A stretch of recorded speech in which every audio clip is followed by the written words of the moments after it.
Bismillah ar-Rahman ar-Rahim.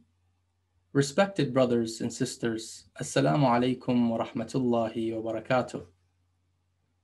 One of the commonly asked questions is whether smoking marijuana permissible in Islam or not. And if it is not permissible, are there any exceptions? According to His Eminence Sayyid Ali al-Husayni as-Sistani, may Allah prolong his life, given the serious and harmful effects of using narcotics in general, including marijuana, it is not permissible.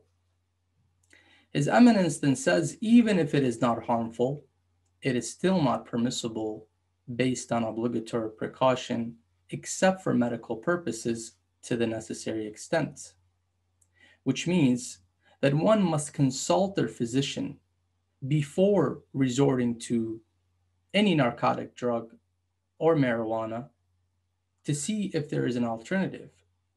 If there is an alternative medicine, then one is not permitted to use marijuana or any other narcotic drug.